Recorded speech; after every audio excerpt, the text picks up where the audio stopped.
Good morning, or good afternoon, good evening, wherever you are plugging in from. It is Saturday, February 7th, 2026. Mm-hmm.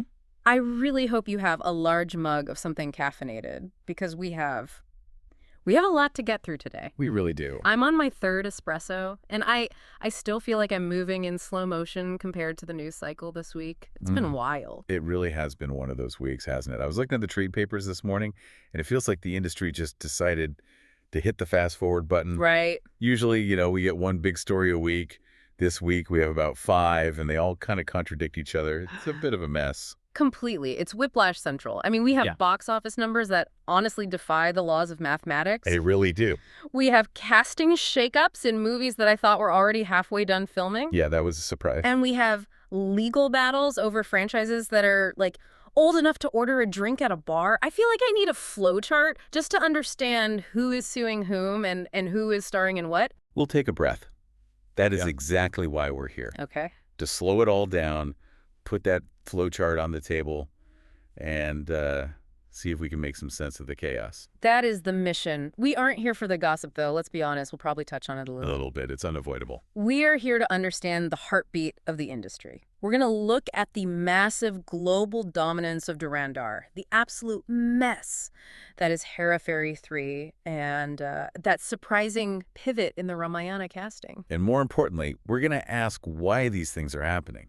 Because when you look past all the flashy headlines, there's a pattern emerging. Oh, okay. The industry is currently in this tug of war between, like, aggressive, high-tech global expansion and this desperate, almost clawing need for nostalgia. Aggressive expansion and desperate nostalgia. I feel like that should be the title of my memoir. I'd read it.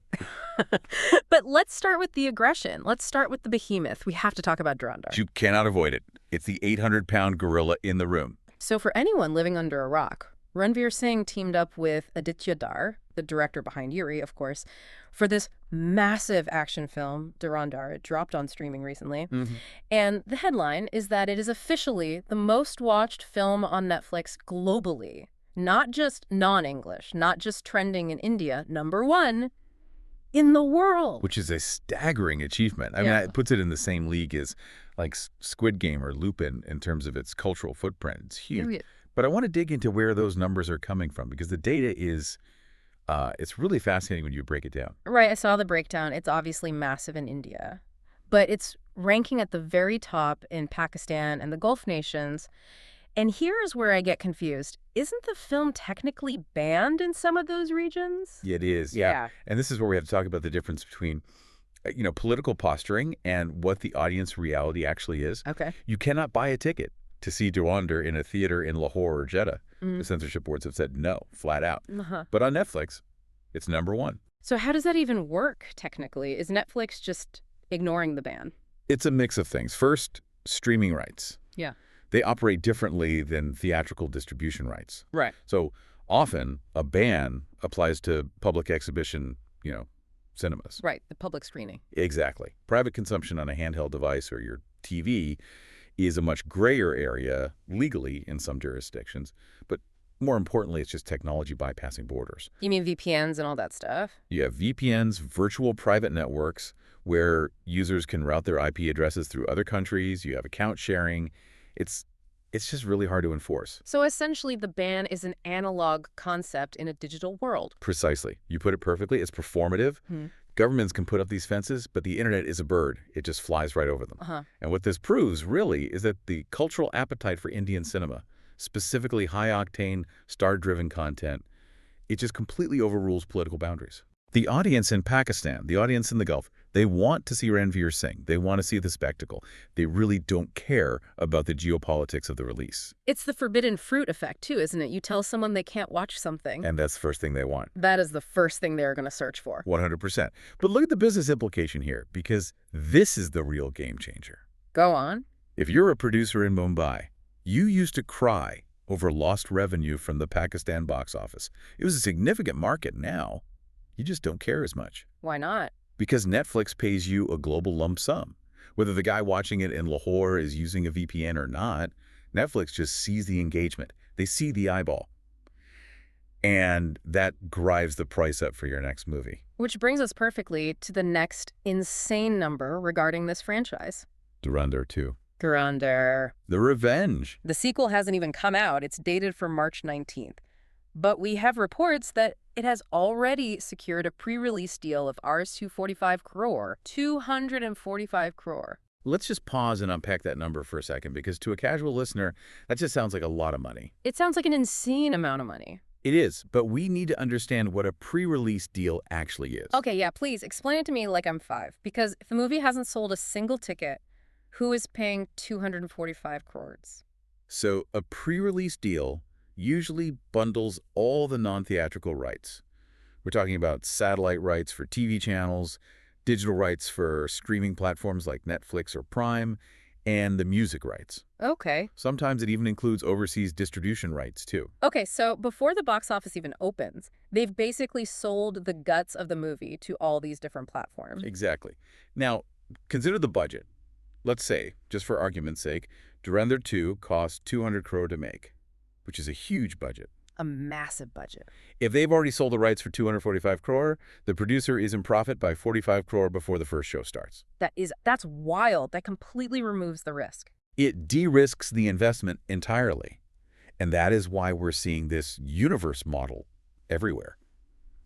Distributors aren't betting on the star anymore. Right. They aren't even really betting on the story. They're betting on the IP, the intellectual property. Right. They know Durandar Part 1 worked.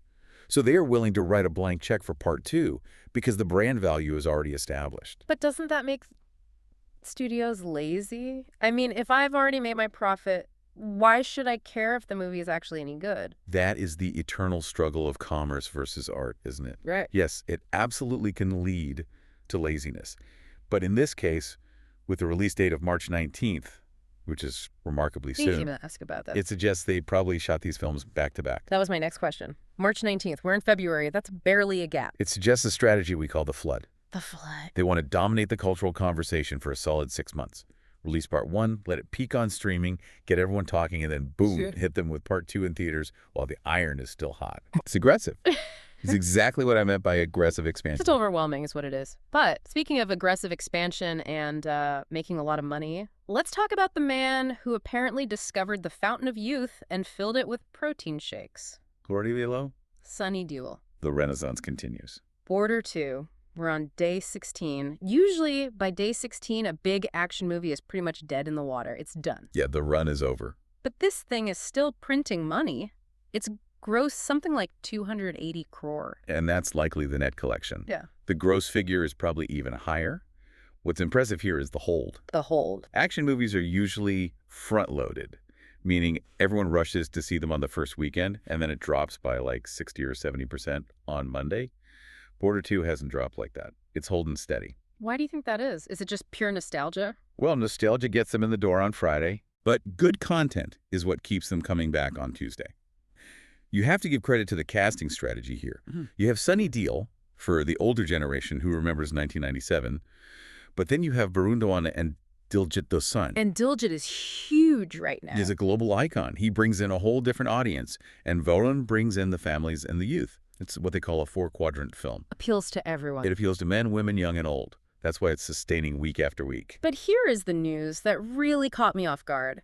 Sunny Deol, at 68 years old, isn't just sitting back and, counting his border money. Right. He has signed a new film with Nikhil Nagesh Bhatt. Now this, for me, this is the most exciting news of the week. For those who don't know, Nikhil Nagesh Bhatt directed Kill. Which was, and I don't think this is an exaggeration, the most violent mainstream Hindi film of the last decade. It was brutal. I mean, I watched Kill through my fingers. It was so stylized and bloody and just relentless.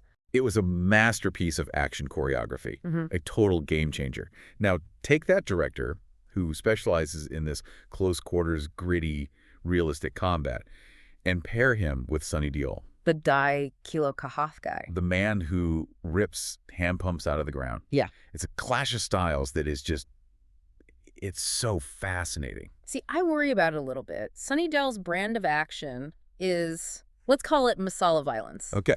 It's shouting, it's one punch, sending 10 guys flying across the room. Yeah. It's superhero logic. Kill was physics violence. Yeah. If you get punched, you break a bone. There are consequences. Can Sunny Deol do that? I think that's exactly why he's doing it. He's smart. He is pivoting to what I call prestige violence. Prestige violence. Did you just coin that term? I might have. But think about it. Look at Liam Neeson in Taken. Right. Look at Keanu Reeves in John Wick. They're older men. They can't do the gymnastics of a 20-year-old, but they can do precision. They can do old man strength. That I'm too old for this, but I will still absolutely destroy you vibe. Exactly. It's a very specific aesthetic. It's darker. It's moodier. It's not about screaming at Pakistan anymore. It's about a man who has been pushed to the edge. Okay. If Sunny Deol pulls this off, if he really submits to Nikhil Nagesh's vision and doesn't insist on the old masala tropes, this could reinvent him for another decade. It ages him up gracefully in a way. Instead of pretending to be 40, he gets to be this scary, capable 68-year-old. Precisely. Yeah. It's the difference between being a brawler and being a weapon. I love that distinction. Yeah. And speaking of weapons and warriors, let's move to the casting shakeup that has the internet completely divided, the Ramayana. This is the big one, yeah. So we know Ranbir Kapoor is Lord Ram. That's been set for a while. But the role of Meghanad Ravan's son, the ultimate warrior, that was supposed to be played by Vikrant Massey. A fantastic actor, just brilliant. Incredible actor. 12th Fail proved he can hold the screen with pure, raw emotion, but he's out. And replacing him is Raghav Deol. The cockroach. For those who don't know, Raghav started as a dancer. He was famous for his slow motion style. He's done comedy. He's hosted reality shows. And recently, he played this terrifying silent villain in Kill. See how it all connects. The industry is a small circle. Everyone's working with everyone. I have to play devil's advocate here. Vikrant Massey to Raghav Deol is not a like-for-like swap. That is apples to, I don't know, hand grenades. It is a massive tonal shift, a Yeah. huge one. Vikrant Massey is a method actor. He works from the inside out. Right. If he played Meghanad, you would get a character full of angst, burden, maybe a really complex Shakespearean villain vibe. Which would fit the epic tone of the Ramayana, it feels right. It would. It absolutely would. But by casting Raghav Deol, the director is signaling something completely different. Raghav is a physical specimen. His control over his body it's unnatural. He moves like water. It's crazy. Exactly. Casting him suggests they want a Meghanad who is visually terrifying, a creature, someone who can perform wire work and combat choreography that a traditional dramatic actor simply cannot do. So we are moving from what? A theatrical Ramayana to a kinetic Ramayana. That's the hope, or that's the gamble anyway. Yeah. Remember, Meghanad is the conqueror of Indra. In the text, he's supposed to be the greatest warrior in the universe. True. Maybe they realized they needed someone who looks like they could actually beat a god in a fistfight, not just outthink him. But is it a risk? I mean, Raghav was great in Kill, but that was a psycho thriller. This is mythology. The dialogue delivery, the Sanskritized Hindi. Can he pull that part off? That is the gamble. You're right. If he treats it like a dance, if the dialogue has the same rhythm as his movement, it could be iconic. But if he can't? But if he struggles with the gravitas, it could look like a backup dancer got lost on the wrong set. It could fall flat. It's a really high-stakes bet. Changing a key antagonist this deep into the process is a scary move. It is, but it also tells me they aren't settling. They must have realized something wasn't working, and they had the guts to fix it. I have to respect that. I respect it, but I'm nervous. You know what I'm not nervous about? I'm just exhausted by it. Hera Fairy 3. Proms. Oh, this saga that never ends. Please. I feel like we need a dedicated Hera Fury heartbreak segment every week. The latest update is that the film has landed in legal trouble at the Madras High Court. It's the original makers versus the current rights holders. A classic Bollywood tale. Can you just explain this to me? Why is it so hard to just make a comedy movie? We have the actors, we have the fans who are desperate for it. Why do we have lawsuits? It's the curse of IP. Yeah. See, 20 years ago, nobody was really thinking about franchise rights. You made a movie, it was a hit, great, you moved on. Now, that brand Hera Fury is worth hundreds of crores. So everyone wants a piece of the pie. Exactly. The original writer says, I created Babu Baya. The original producer says, I paid for the movie. The new producer says, I bought the rights. It's a complete gridlock. Nostalgia is expensive, my friend, and legally complicated. It's just so frustrating as a fan. We don't care about the rights. We just want to see Paresh Rawal scream, Kapti Totsalika. Laughs. The court doesn't care about your desire for Kopti, Todd. They care about the paperwork. And frankly, this is a warning sign for the whole industry. If you don't have your IP completely clean, don't announce the movie. It just disappoints the fans over and over again. It's a mess. No. But let's zoom out from our local messes and look at the global picture for a second. There was a headline today that caught my eye. Times of India and a bunch of other Indian outlets are reporting on Masters of the Universe. The He-Man movie. Yes. Jared Leto has been cast as Skeletor. Now, usually we wouldn't cover a Hollywood casting choice on a Bollywood deep dive, but the fact that Indian media is covering it so heavily, what does that tell you? It says two things, I think. First, the Indian audience is global. The kid in Mumbai grew up watching He-Man on Cartoon Network, just like the kid in New York did. We have a shared nostalgia now that crosses borders. True. By the power of Grayskull translates pretty well. It does. But secondly, look at the description of the role they keep using. Jared Leto brings menace, wit, and vulnerability. I think the indie industry watches these castings very closely because we're trying to build our own universes. We're looking at Skeletor to see how we should design our own supervillains for the Astroverse or the Spy Universe. It's comparative study. Homework. Exactly. We're looking at Travis Knight, the director, and seeing how he handles a massive, beloved IP. Because that's what we are trying to do right now. We're taking notes. Speaking of taking notes and crossing boundaries, let's talk about the blurring lines within India. We have news about Suriya. The man is unstoppable, just constantly working. He's working on Kurupu with R.J. Balaji, which sounds like a fantasy action film. But the rumor is he might be teaming up with Parasuram, the director of the Telugu hit Geetha Govindam. And this is the trend we just keep seeing, right? A Tamil superstar, a Telugu director, potentially a Hindi release. The walls are just... they're coming down. It reminds me of that story about Jayaram and Allu Arjun that surfaced this week. Oh, that was such a lovely story. So Jayaram, who is an absolute legend in Malayalam cinema, was cast in Alavakuntapuramulu, which is a Telugu film. And he apparently struggled with the lines. He couldn't get the modulation right. Which is totally understandable. The cadence of Malayalam is very different from Telugu. They feel different in your mouth. And Allu Arjun, the biggest star in the industry, he stepped in. He sat with him. He coached him. He helped him get the lines right. It's mentorship. Yeah. It shows that despite the massive budgets and the Pan-India label, at the end of the day, it's still just actors in a room trying to get a scene right. It really humanizes the process. It really does. And speaking of humanizing, I want to pivot to a story that I think is really important. We talk so much about box office and casting, but we rarely talk about the physical reality of being a star. You're talking about Ayesha Khan. Yes. Ayesha Khan, who is in Dhurandhar, she shot this massive dance number, Sharat. You've seen it. It's everywhere. It's super high energy, huge movements, very demanding. She came out this week and said, I was on my period while shooting this. She talked about the bloating, the pain, the cramps, and she said tears were due to happiness, but also implying the physical struggle behind it all. This is a really significant shift in celebrity PR strategy. It's a bigger deal than it sounds. Oh, so. Think about the 90s or even the 2000s. The image of the heroine was ethereal. She was a goddess. She didn't sweat. She didn't have cramps. She didn't have bad days. She was just perfect. Right. If you admitted pain, you were seen as difficult or weak. Exactly. But Ayesha Khan belongs to a generation that values authenticity over mystery. By admitting she was in pain, she isn't looking for pity. She's looking for relatability. She's saying to every girl watching, hey, I know I look perfect on screen, but I felt terrible just like you do sometimes. It breaks the illusion in a really healthy way. It actually makes the achievement of the dance even more impressive. Like, I did that backflip while my uterus was staging a coup. That's badass. Laughs. It is. It really is. And she also used the interview to shut down those dumb rumors about a rivalry with Crystal D'Souza. Another tired trope. Two women on set, they must hate each other. Ugh, yeah. She shut it down completely, praised Crystal, said they worked as a team. It's so refreshing. We are seeing fewer catfight narratives and more workplace colleagues narratives. Which is how it should be. At the end of the day, it's a job. A job where you have to look incredible. Speaking of which, Kriti Sanon. A visual palette cleanser. Amidst all the violence of Dhurandhar and Kill, Kriti walked for Manish Malhotra this week. And the headline was, Kriti on NS the ramp. And she did. There's an elegance there that the industry needs. You can't just have grit and blood all the time. You need the glamour. You need the fantasy.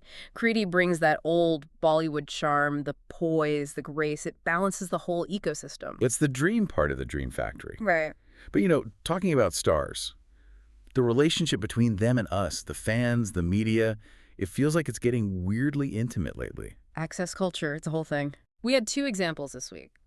Shahid Kapoor launching his song, Fun, Fun, Fun. He was physically mobbed on stage, like just engulfed by fans. And then Nora Fatehi on her birthday. Feeding cake to the paparazzi, literally hand-feeding the photographers like they were her best friends. What is that? This is the new deal. 20 years ago, the star was behind a velvet rope. You saw them on screen, maybe on a magazine cover. There was distance. And the distance created the stardom. Exactly. But now, social media has destroyed that distance. The fans feel they own a piece of Shahid, so they feel entitled to mob him. And Nora, she's smart. She knows the paparazzi are her distribution network. Explain what you mean by that. If Nora feeds a photographer cake, that video goes on Instagram. It gets 10 million views. It makes her look sweet, accessible, humble. It keeps her relevant in the news cycle. Yeah. It's a transaction, a very sweet, frosting-covered transaction. So it's a little cynical. It's not cynical. It's just business. It's symbiotic. The Peps get their content. She gets the viral moment. Everyone wins, but the mystique of the star is dead. Rest in peace, Mystique. Long live the cake. Bluffs, indeed. Let's talk about another kind of business, the business of opening power. There was an article about Varun Dhawan today titled, Why Varun Dhawan Checks Every Trade Box. It's a bold claim, but you know what? The data kind of backs it up. Okay, so define opening power for us first. Because people might think it just means being famous. It's more specific than that, right? It's a very specific trade term. I mean, can you guarantee footfall on a Friday morning purely on your face value before any of the reviews come out? Before the word of mouth kicks in. Exactly. Can you get the audience to blindly buy a ticket just because your face is on the poster? Varun Dhawan has that. But what makes him unique is that he bridges the gap. The gap between what? The single screen and the multiplex audience. We have stars like Ayushmann Khurrana, who rule the multiplex urban concept-driven films. Right. We have stars like Tiger Shroff, who rule the single screens, pure action, mass appeal. Varun can do both. He's the hybrid model. He is. He can do a Badidia for the city kids, and he can do Coolie #1 or Border 2 for the mass gelts. That versatility makes him incredibly safe for producers. He's a franchise value add. But while Varun is bringing people in, there is a critique bubbling up about how movies are bringing people in. There was a piece about disturbing teasers and toxic cinematic language. This is a very, very important conversation to be having right now. The argument basically is that teasers are becoming increasingly violent and shocking just to grab attention on social media. You live in the scroll economy. You have 1.5 seconds to stop someone from scrolling past your trailer on Instagram, and what stops them? A slap, a scream, blood, a gun, a shocking image. So the marketing is dictating the art. In a way, yes. The article argues that this is creating a toxic cinematic language where shock value is replacing actual narrative. If the teaser is just a montage of disturbing images, are we desensitizing the audience? It's a fair question. Are we training the audience to only respond to extreme stimuli? What happens to nuance? We might be. And that's dangerous because it kills the quiet film, the gentle film. If you can't scream in the teaser, nobody listens. Maybe that's why we're seeing the rise of the re-release. People are actually going back to the quiet films they already know and love. The comfort food strategy. Sayara, the Ahan Pandey and Aneet Pata film from last year, is re-releasing for Valentine's Day. This is becoming a legitimate business model. We saw it with Jabiato, We Met, Rockstar, Layla Majnu. Producers have realized they don't always need to spend 100 crores on a new movie to fill seats on Valentine's Day. They just need a mood. A vibe. Exactly. They capitalize on shared cultural memory. Watching Sayar again isn't about the plot, it's about the ritual. It's risk-free dating. You know the movie's good, so the date won't be ruined by a bad script. It's insurance for your love life. I love it. The loves. Emotional insurance. And speaking of emotions, the music scene is reflecting this too. We had a roundup of 5 new Bollywood love songs, and the trend is interesting. It's shifting away from high-energy dance numbers to profound yearning. I love that phrase, profound yearning. It sounds like a fragrance, doesn't it? But why the shift? Why now? I think it balances the toxic teasers we were just talking about. Right. If the movies are getting louder and more violent, The music needs to be the antidote. It's the release valve. Oh. We want melody. We want poetry. We want Arijit Singh making us cry because the screen is full of people bleeding. You need the soft place to land. Exactly. We need that balance. Unless you're Shahid Kapoor, in which case you just want fun, fun, fun. That song title is so beautifully literal. It is. But maybe that's the other side of the coin. Sometimes you don't want yearning, you just want a beat. Pure escapism. Pure and simple. Nothing wrong with that. Speaking of things that are decidedly not fun, let's talk about the zoo. Ah, the reality TV drama corner. So Siyash Rai, who has been through the big boss grinder himself, commented on this new show, The 50. He called it more like a zoo. Ouch. That's a harsh critique. And then Amal Malik, the composer, jumped in to defend Farhan Abad against online trolls, basically saying, I am sick of this negativity, don't push me. We're reaching a saturation point, aren't we? It feels like it. It really does. For a decade, the formula for reality TV was simple. Fight equals ratings. Scream, throw water, abuse each other. It worked. It got the numbers. But comments like Suyash's suggest that even the industry insiders are fatigued by it. And if they're tired, the audience is definitely tired. It's just noise now. There's no signal. And a zoo implies chaos without purpose. It's dehumanizing. I think we might be seeing the peak of the angry reality show era. People are looking for something else. Like what? Maybe that's why the Great Indian Kapil show or lighter formats are holding their ground. People want to connect, not just watch conflict. We want to laugh, not stress out. We have enough stress in real life. Exactly. Now, let's talk about where we watch all this content. We mentioned Netflix earlier, but there's a worrying trend for theatrical releases. Jiva's film, Falevar Thambi Falamal, I practiced that. Nicely done. It's hitting OTT just 28 days after its theatrical release. 28 days. That is 4 weeks. It used to be 8 weeks, then it became 6, now it's 4. What does this do to the theater business? It kills the mid-budget film. Look, for Border 2 or Durandar, people will still go to the theater because they want the big screen, the explosions, the crowd energy. But for a mid-budget comedy or drama, like Jiva's film, You wait. You just wait at home. you wait. Why would you spend 500 rupees on a ticket and another 400 on popcorn when you know for a fact that it will be on your TV in less than a month? It trains the audience to stay home. It creates a self-fulfilling prophecy. The movie flops in theaters because people wait for OTT, so the producer sells it to OTT even faster to recoup their losses, which just teaches people to wait even more next time. It's a death spiral for the middle class of movies. That is genuinely depressing. Let's pivot to something comforting.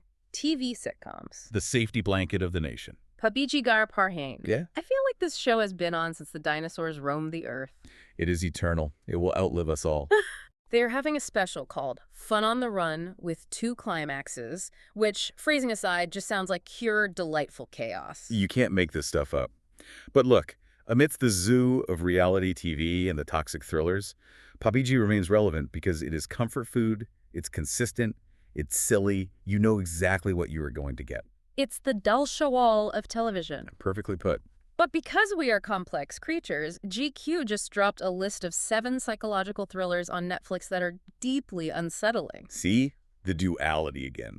We watch Pabiji to relax, and then we immediately switch to a psychological thriller to feel alive. We contain multitudes. We really do. Okay, now let's get to the report card. The reviews are in for this week's new releases. The good, the bad, and the bloated. Let's start with the disappointment.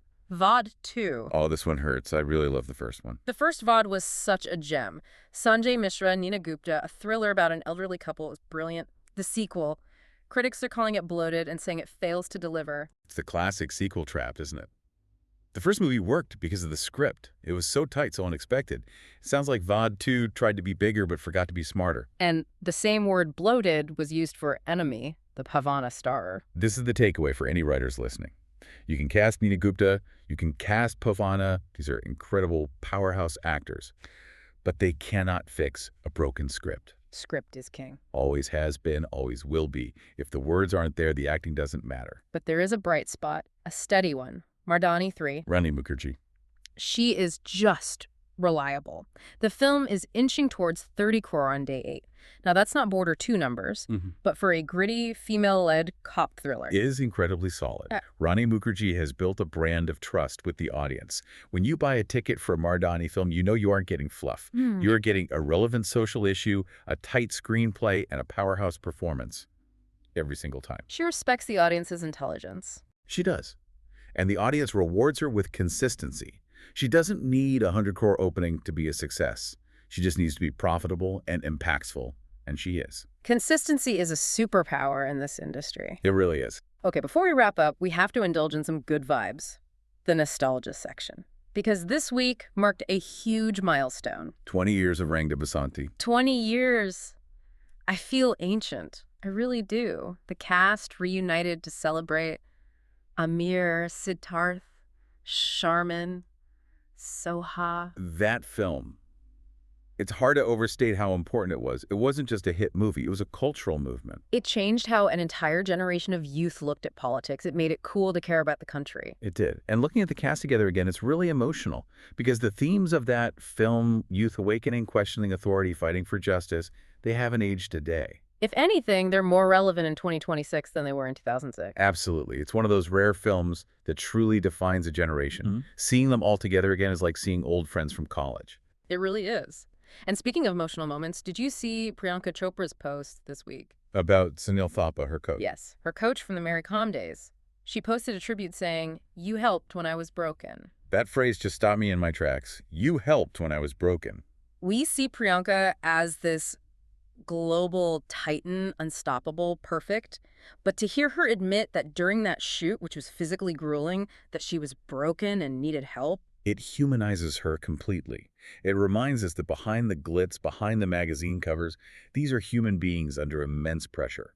And the bonds they form with their coaches, their trainers, those are real. That's the stuff that matters. It was a beautiful, vulnerable moment. It was. And finally, to end on a lighter, slightly campy note, we have to talk about Ekta Kapoor. Queen of TV. She posted a throwback clip of her dad, the legendary Jitendra, Jumping Jack himself. dressed as a Nag, a snake, in full costume. The OG Nag. Before the CGI, before the VFX, there was just Jitendra in a shiny costume. And she captioned it, "Does that make me a Negan?" That is fantastic. Yeah. I just love self-deprecating humor from the powerful. It's so rare. She owns the trope. She knows people make fun of the Naijing shows, and she's leaning right into it. Yeah, my dad was a snake. I'm a snake. We are a snake family. Deal with it. It's the perfect way to end the week. You just can't take yourself too seriously in this business. Not when your dad is dressed as a cobra. Words to live by. So what a ride this week has been. My head is still spinning. Indeed. It was a lot. We started with the billions of Durandar and the tech loopholes of the Gulf. We navigated the legal maze of Hera Ferry. We analyzed the prestige violence of Sunny Deol and the risky casting of Ramayana. And we ended with the warm fuzzies of Rang de Basanti. And that is the balance I was talking about at the very start. Yeah. If you look at the heartbeat of the industry right now, it's pulsing between two extremes. On one side, you have this extreme, stylized, global ambition, Durandar kill, the new Sunny Deol movie. The audience wants intensity. But on the other side, you have the re-release of Sayara, the deep nostalgia of Rang de Basanti, the sheer comfort of Babiji Gar Parhain.